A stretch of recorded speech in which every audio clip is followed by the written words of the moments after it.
Hi, I'm Russell Coit and this is my backyard, the Aussie outback. It's not only a land of beauty, it's a land of unsolved mystery. Will we ever find Lassiter's Reef? Is the Tasmanian tiger definitely extinct? And who really built Ayers Rock? For all its beauty, Australia is also a land of hidden danger. With snakes, crocs, and wild dogs waiting to pounce on the unsuspecting visitor. You know, when people think of the Aussie outback, they generally think of one thing. But if you ask me, there's a lot more to the place than just that. Out here, survival is the name of the game. Only it's not a game, it's deadly serious. You know, scientists say that there's less than one person per 50 square kilometres up here. Just to put that in some sort of context. If I was to start walking in any direction, not in a straight line, but in a circle or a square or whatever, I'd be lucky to see 10 people within that square, or rectangle or whatever you walked. And if I did see them, I wouldn't see them again unless I backtracked or went into a town. Of course, the numbers would go right up. Someone who knows more about the old Gan than anyone I know is an old mate of mine by the name of Steve Leach. Let's see if he's in. Okay, Steve. Hey, Russell. Not many animals call this place home. And those that do are either lying or have developed over millions of years a unique instinct for survival and personal grooming. But if you think this country looks harsh now, it's hard to imagine the unimaginable hardships that faced a bloke by the name of Edmund Kennedy. Back in 1843, he came through here searching for a route through to the tip of Cape York. With him were 12 men, 27 horses, 100 sheep, and a couple of dogs. It was a tough, gruelling trip, and by the time Kennedy got back, he was dead. Yeah, a mate of mine's got a property near here, and he said to me, you know, I can ride from sun up till sundown and not come to a fence. And I said to him, it's a pretty big property. And he said, oh no, we just haven't got any fences.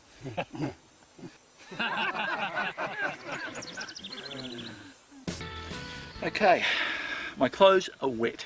The sun's come out, so there's a good chance to get them dried off. The reality is, you're much better off being naked than having wet clothes against your skin, because it draws the moisture and lowers your core temperature. And that could cause a very bad case of exposure. And you certainly wouldn't... All Aussie adventures, time to hit the road.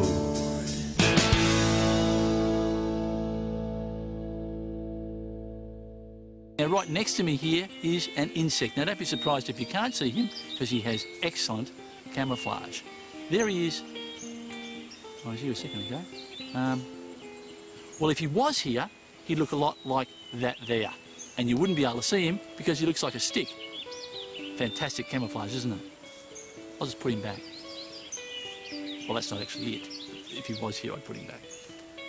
But enough of the nature walk. G'day, Bill. G'day, Russ. How you going, old mate? Good to see you again. Yeah, haven't seen you for ages. You travelling well? Oh, not too bad. Doing a bit of work? Yeah, I don't ride these anymore. I ride a four-wheeler these days, but easy on the old knees. So you've swapped horses for horsepower. That's right. Yeah. It was good catching up with Bill, but all too soon it was time for me to swap horses for horsepower. Ah, well, you're in safe hands now, mate, and you're in a country where camping is a way of life, a part of the world where, you know, pitching a tent is a thing that you do. Who'd like to hold one? Oh, you're all pretty keen, aren't you? Okay, how about you? What's your name? Alicia. Okay, Alicia. Now pop your hand in the bag and I'll give you a bit of a hint. It's a marsupial and it lives in its mummy's pouch. See what you... But the staff were keen for me to continue my historical quest. Oh, that's the baby croc. Now I'm going to go to channel 5, the emergency channel, and tell the Royal Flying Doctor Service my location. This is All Aussie Traveller requesting emergency contact. Do you read over?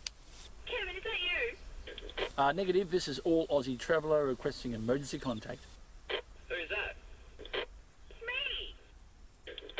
Who's that other guy? My journey would take me north into northern Australia, then over the border into the south of the Northern Territory, and further west, just northeast to the southeastern border of Western Australia. The journey was arduously slow, and the fierce outback sun unrelenting, as Montgomery wrote. The journey was arduously slow and the fierce outback sun unrelenting. And now, 150 odd years later, a lot of those people have passed away. Certainly makes you think.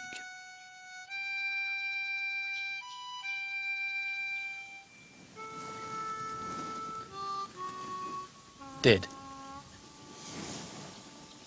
Couldn't think of anything else to say. Whenever I break camp, I always make sure I've got all my gear.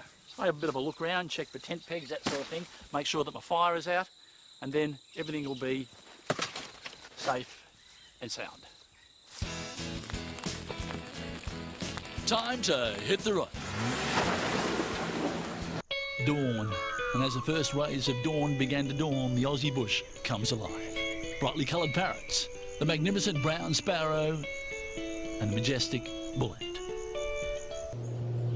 You got a lot of abandoned gold mines, and with modern technology like this, certainly makes your job a lot easier.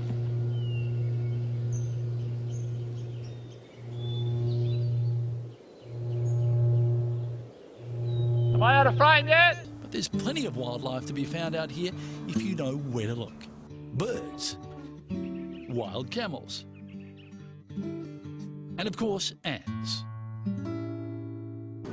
I tell you what, if there's one animal you wouldn't want to come across in a dark alley, it's a saltwater croc. Fortunately, they don't live in dark alleys, preferring these sorts of waterways. As long as there's a beer in it for me at the end. It's tame, all right. It'll eat off your hand, right up to the elbow.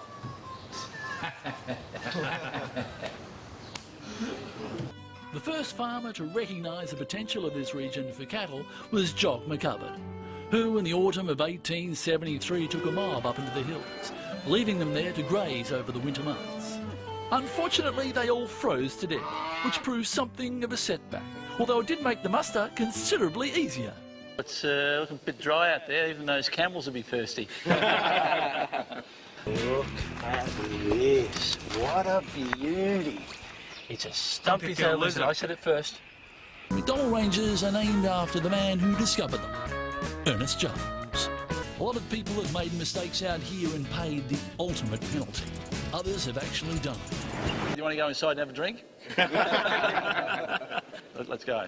There's no need to laugh at everything I say. No, seriously, just don't laugh, okay? Just cut it, cut it. Just turn it off. Endless plain stretching as far as the eye can see. And with binoculars, even further. But I wasn't the only one out here. Above, a magnificent wedge-tailed eagle soared majestically, while down below, some magnificent ants toiled tirelessly. 2 years after his ill-fated expedition, Strzelecki organised a larger party and set off again, this time assisted by a skilled black tracker. They headed south through the high country, eventually reaching a hill Strzelecki named Mount Disappointment, after his wife, Inga. From its summit, one could see the broad expanse of the snowy river.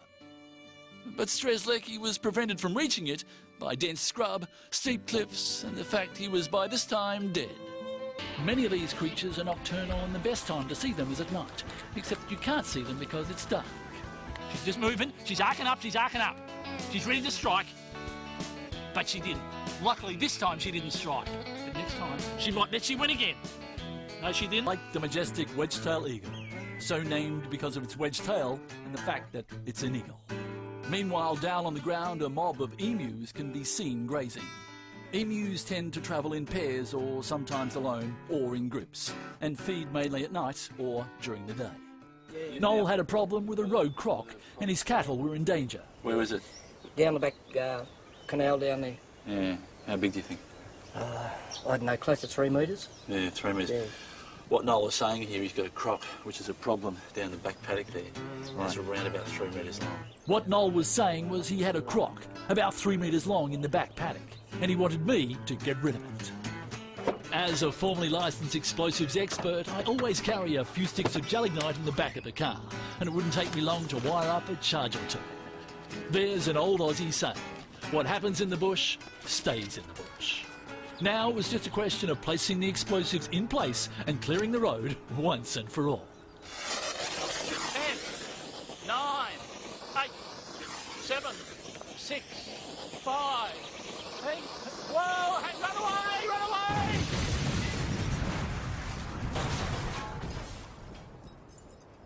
And it turned out he had a problem with a freshwater croc. That's one of the great things about the bush, mates helping each other out. It's the Aussie way, lending a hand. And I was ready to do whatever I could. Okay, now just point at the river. What we've got here is a 12-gauge shotgun, or shotty, as I like to call them. I never go into the outback without one of these, because you never know when you're going to have to put down a sick animal or deal with a deadly snake. Aren't snakes a protected species in this country? They are, yes, but you know, if they're coming at you, it's self-defence. I mean, if you're in the middle of nowhere and a snake comes at you, what are you going to do? Walk away and leave it in peace. Well, you could do that, yes. Beautiful animal. I know they're beautiful. I'm not saying. Hey, just hang on. Don't go translating. It's okay. Can we just go back to some? A lot of people find outback driving dull. The reality is, it's a top part of the world. And if you keep your eyes open, you can see. Okay, start her up.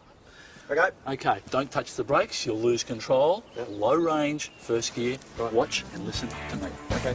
Yep, it only takes a little know-how. Thanks to good seatbelts and a visit from my mates in the Royal Flying Doctor Service, those two tourists were eventually discharged from intensive care. These are skills they will all be able to take back with them to the city, skills that will stay with them for life. With the kids keen to test out their newfound skills, I left them alone for a bit of target practice. Snake bite. Yep. And when you're a long way from the nearest hospital, you've got to act fast. Getting some wood. I don't think he was venomous, but oh yeah, there it is there. Bucker got me, got his fangs in. Okay, I'm gonna have to treat this and get some medical help. First thing, do not panic, okay? Remain calm.